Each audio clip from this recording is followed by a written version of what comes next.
Hey, wives, happy Self-Care Tuesday. Listen, Jordan lost his mind again, all right? Jordan lost his mind again. We are already in the 40s. And I am trying to still recover. I am trying to still recover from a little small head cold that I had. But listen, I want to come on today to remind you guys to take care of yourself. Make sure that you're prioritizing yourself in this season. Make sure that you are prioritizing your mental health, your emotional health, your physical health, and your spiritual health.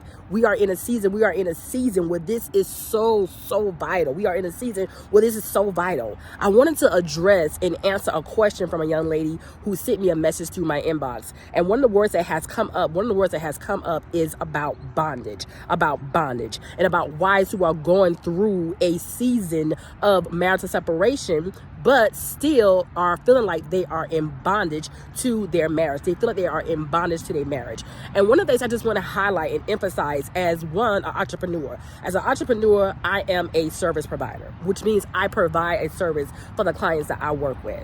And then two, as a wife consultant or a marriage consultant, I help wives in a sense where they are, where they have questions concerning their marriage separation, or have questions concerning their marital journey, and help them to clarify some of the unanswered questions that they may have. And then three, as a wife coach, and I walk through wives through a season of recovery as they go through their journey in the most healthiest way.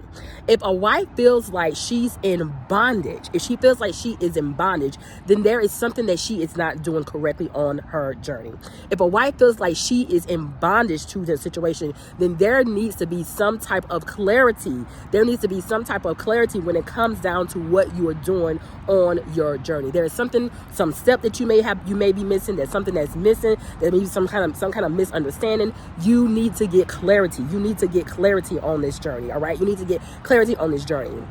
One of the things I always remember when starting out in this field, going back to the book of Luke, I think too much is given, much is required. Too much is given, much is required. And one of the things I always tell wives is that this is not necessarily for every wife. This journey is not necessarily for every wife. If you are feeling where you are grieving, or you are in a place of standstill, or you feel like nothing is moving or nothing is happening on your journey, wife, you are doing something wrong. All right, you are doing something wrong. There is no reason or way that you should still be in the same place if you are walking through this journey in the most healthiest ways. And so, like I say, as a wife coach, one of my heavy hitter curriculums that I offer is the mental and emotional detox. And this is a place where many of the wives that I work with are in. Many of the times these wives are trying to process through what they are going through. They're trying to process through those negative emotions. They're trying to process through what they have going on. They're trying to process through and trying to understand exactly what is going on. They're trying to process through, where am I at on my marriage journey and what it is I'm supposed to be doing. It's a processing part. It is part of the journey. It's part of you getting through and getting to the next place. However, that is not a place where you're supposed to stay at. That is not a place where you're supposed to be, where you're supposed to remain at. The goal is to get that wife from the mental and emotional detox to get her into the recovery part, which is where my curriculum, her Bondage Boost, comes in at. All right. Her Bondage Boost is very similar to like a person who's going through like a 12 steps, journey. I walk you through 13 steps. And after that 13 steps, hopefully after you come to the end of that place, you are now able to walk into the things and the other earthly assignments that God has for you. The goal of that is to help you get through the recovery part, walk you through those 13 steps, and then help you get to a more healthier place, and help you get aligned with the things that God wants to do for you in your life. Get you to a place where what you're supposed to be doing next. Okay, we are walking you through a place of recovery, to get you to the next place. Listen, wives, this is not to focus on your marriage, right? This is not to focus on your marriage. Many other wife clients that I work with feel like they have a calling, or many wives that I work with feel like they have been called to be in this place with their husbands. Many other wives that I work with feel like God has specifically told them to stay in these marriages, or to stay with this unhealthy spouse. And what I say to you in that sense is, good, continue to do those things, but continue to walk forward as well, right? Continue to walk forward as well. one of the illustrations that I always like to use when talking about this journey and feeling like it's something that God has called you to do, even if you're not necessarily in agreement with it, okay? God has called me as a coach to do many things that I have not necessarily been in agreement with it, but I know it was something that I was supposed to do. And so I always use the illustration with Moses and Pharaoh. When the Lord told Moses to go tell Pharaoh to let my people go. Go tell Pharaoh to let my people go. Now, God already knew that he was going to harden Pharaoh's heart, but he still told Moses to go tell him to let my people go. God already knew that Pharaoh was not going to be in agreement with Moses. God already knew that Pharaoh was going to be a butthole. God already knew that Pharaoh was going to act a whole fool. Did God set Moses up and put him in a place where he's being abused? Did God set Moses up and put him in a place where he's being mistreated? No. He gave him specific instructions to do something that may have seemed hard, but he gave him those instructions not just for that situation. He gave him those instructions for other things that were going to come along the line. And many times, one of the things that I encourage my wives who are in a place where they feel like God has told them to stay in these marriages, in these unhealthy marriages, one of the things I always say is, your marriage separation is training. Your marriage pain is training. Your marriage hardship is training. It does not mean that you are supposed to be subjected to abuse. It does not mean that you're supposed to be subjected to somebody mistreating you. But what it means is God is trying to teach you something about yourself, and God is using your marriage as the training. So he uses your husband to say mean and ugly things to you. Does that mean that you have to stand in that and be in agreement with that? Absolutely not. That's the reason why we emphasize putting up boundaries. That is the reason why we emphasize about taking care of yourself and making sure that you are prioritizing yourself in the most healthiest ways. No wife should be subjected to abuse. No wife should be subjected to just taking it just to be taking it. No, you do have a obligation to steward yourself well. God's word tells us that we are supposed to steward ourselves well.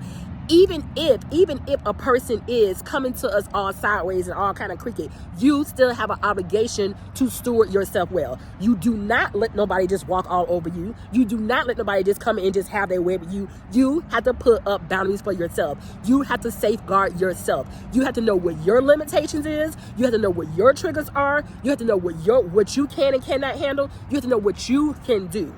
These are some of the things and some of the steps that we walk through when I'm talking to wives in the mental and emotional detox place. When I'm talking to wives as they're processing through some of this hardship, these are some of the steps that I have that I help wives do.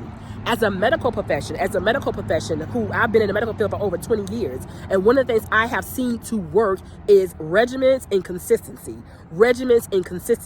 If a person comes in and the doctor say, hey, well, we're going to start you on blood pressure medication, or we're going to start you on cholesterol medication, and that person is saying, look, I really don't want to do blood pressure medication, or I really don't want to do cholesterol medication. And so the doctor said, okay, well, let's start out with a lower dose, or let's start out with you doing some exercises, or let's start out with doing these things, and then we'll check up on you again in the next 3 months, or we'll check up with you in the next 6 weeks. It is all about consistency and putting together a specific regimen. All right, it's about consistency and putting up a regimen. And so one of the things I do as a service provider, because as an entrepreneur, I'm a service provider. All right, I provide a service for the clients that I work with. The title, and I don't really like those title things, my title is a mental health wife coach. I help wives who are going through a marriage separation to process through their separation in the most healthiest way. Or wives who are going through a season of hardship in their marriage, I help them to process and understand exactly what they are going through.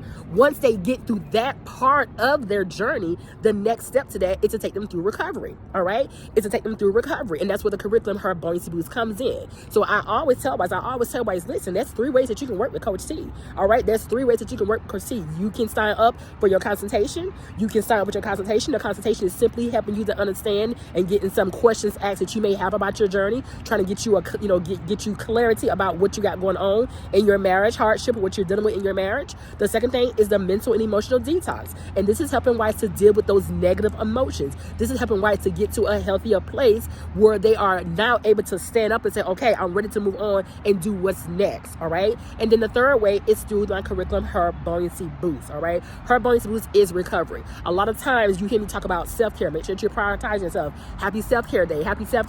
And the reason I do it is because that's what my curriculum, Her Buoyancy Boost, is about. It's helping that wife to walk through a curriculum, 13 steps, You walk through where I get you to that healthier place where you're prioritizing your self-care. You're prioritizing your mental, your emotional, your spiritual, and your physical health. And then we are walking you into the other things that you have to do, whether that be ministry, whether that be starting a new career, whether that mean, you pour into your children for a season, whether that mean entrepreneurship, whether that means you starting a new job, whether that means you are making a decision to, I'm now at a place where I've heard from God and God has told me now to move on, and now I'm going to go forward with the process of divorcing my husband. Whatever that means for you, you walk through her Bunny's Boots curriculum and you go through that recovery because you are now at a place where you are able to think clearer. Now your thoughts are better. Now you're able to kind of like see where you are. Now you're able to hear from God in a different way. Now you're able to make the necessary changes and moves that you need to make. What happens is a lot of times people are staying in the same place and staying and remaining stuck and feeling like, quote unquote, they are in bondage is because they're not necessarily surrender like they're supposed to. They're not coachable. They're in a place of pridefulness. They're in a place of entitlement. They have not come to an acceptance that they are actually in a marital separation. They're still pointing and blaming and looking at what their husband's got going on and what their husband got something going on with. So they feel like they are still in bondage. They feel like they are still stuck. They feel like they are still in the same place. And one of the things I do as a coach, I don't tell a wife to stay or go. That decision is up to you. I don't tell you to stay or go. But what I do say is, if you're going to maintain this journey, and if you're going to make a decision to say, yes, I'm going to do this all the way, then I say carry your marital cross. All right? Carry your marital cross. Carry your marital cross does not mean that you are in bondage to a situation. Carry your marital cross and say, I have made a decision to do what God has asked me to do, but in the meantime, I'm going to continue to walk forward and press on and do the other earthly assignments that God has called me to. Listen, wife, if you are ready, if you are in a season where you are ready to heal completely for yourself, if you are saying, listen, I done did my consultation, all right? I'm over the negative emotions. I'm tired of talking about this stuff. I don't want to talk about this man no more. I want to talk about this. I'm ready to focus on me. I want to encourage you to sign for your Her Bonus Boost, okay? You can do so today at www.marriagechroniclesbytanika.com. Listen, y'all go and enjoy the rest of y'all Tuesday. Listen, stay warm. This weather out here is not playing. I'm telling you, they tripping in this season. Make sure you're covering up, staying warm. Take care of your sights, and I'll talk to y'all on the other side. Blessings.